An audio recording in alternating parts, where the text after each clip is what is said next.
So it's almost April, and most of you know what that is. 99% of you know what that is. And if you don't, then I'm failing as a friend. But April is Autism Awareness Month. And it brings up a topic that I want to start with, and that is awareness versus acceptance. It's something people are discussing more now. In fact, there's a whole movement on an anti-awareness movement, if you will, about spreading acceptance, not awareness. So we don't need acceptance, or we don't need awareness, we need acceptance. So I thought I'd start there. And forgive me, I did take some notes to make sure I didn't miss any relevant piece of this that I wanted to share. So if I have to pause a second and kind of read my notes, I apologize. Many of you have watched my blog pieces in the past. I try to speak versus read. I try to discuss the topics that are relevant to you, the questions that people ask. But sometimes, I need help of a written aid. I am human. So awareness is a positive thing, but it's easy. It's easy to wear a puzzle piece pin for a month. It's easy to watch Rain Man or Mozart and the Whale. If you say the word autism to people, chances are they know what that is. They have a preconceived, possibly negative, stereotyped idea of what autism is. And please don't think for one moment, because I say it's easy, that I don't think it's important. I am going to be one of those people pounding it out in April. I'm going to wear the pins. I'm going to give them away. I'm going to have books and bracelets, and I'm going to bake puzzle piece shaped cookies. Awareness is important. I also want you to recognize that awareness is drastically different than acceptance. Understanding your limitations and your prejudices is what acceptance is. It isn't easy. It takes work, and it's about destroying those negative stereotypes that we all have, and we all have them. Tolerating somebody with autism is not acceptance. In fact, it's belittling, and it doesn't say much about you if you have to tolerate someone. Acceptance is about valuing people for who they are and for what they have to offer. Another key difference between acceptance and awareness is the fundraising efforts. And again, I want to preface this by saying both of these things are important to the autism community, and I don't mean for this to come across as negative. But when you have an organization that raises money that is researching genetics or environment or factors or whatever, that is awareness. That's a large awareness piece.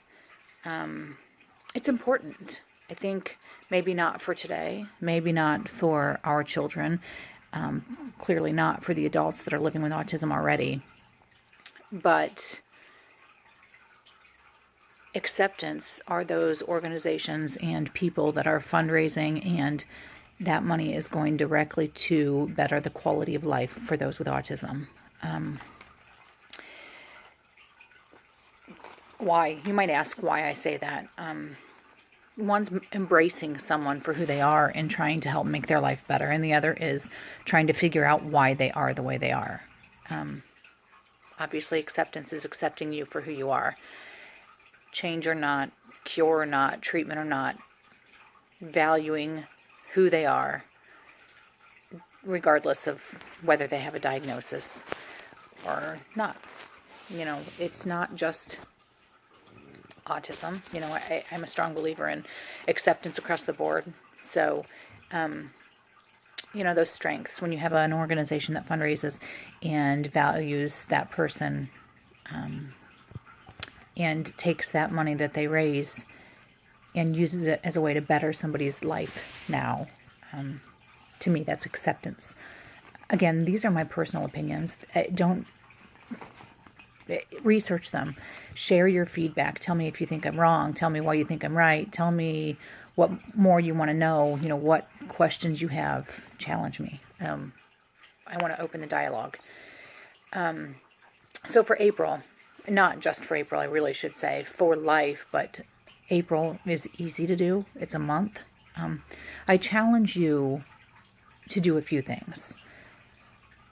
Accept that autism is a part of who someone is, just as skin color, sexual orientation, those things aren't choices. Someone that has an autism diagnosis isn't broken, and there is nothing wrong with them. Respect.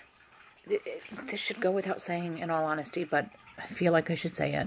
Respect people with autism. They're human beings. They're individuals. They have families. They have friends. They're loved. They have goals.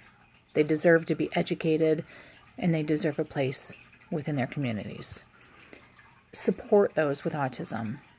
If they need academic accommodations, therapies, supported employment, none of that stuff should matter. Providing people with what they need to find success. That's what inclusion is. Which brings me to inclusion. Include people with autism in every avenue, every aspect of life. They deserve equality.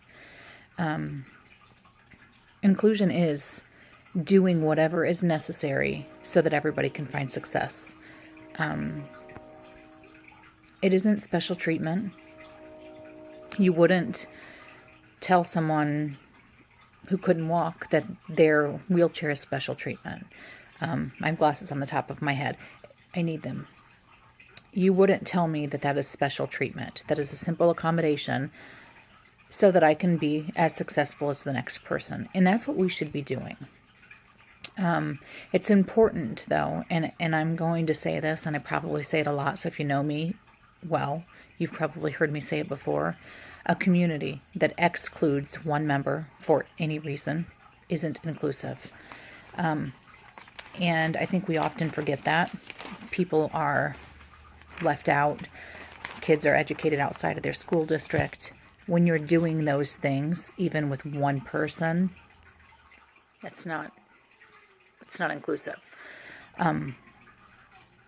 Lastly, the last thing that I want to say is listen to those with autism.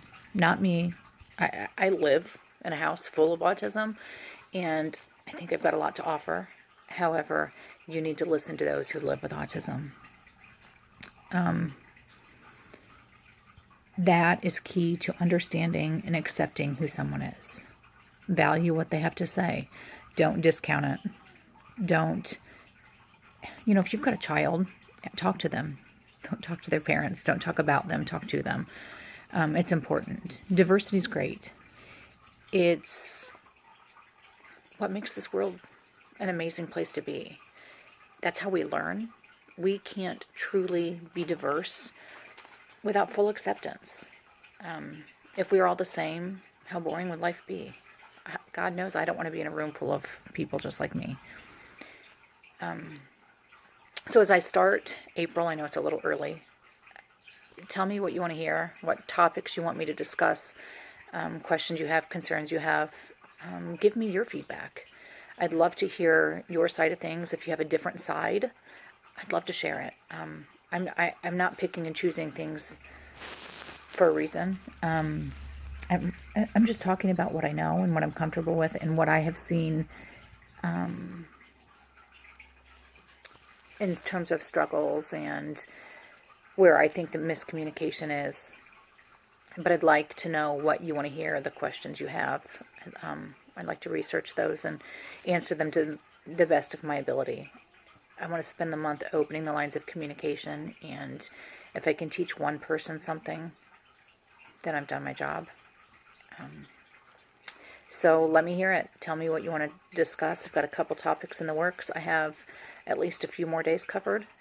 But I'd love to talk about anything and everything related to disabilities, specifically autism, for obvious reasons. If you are a company or an organization and you want me to share your information, contact me. I'd like to do that as well. I am a strong believer in sharing everything.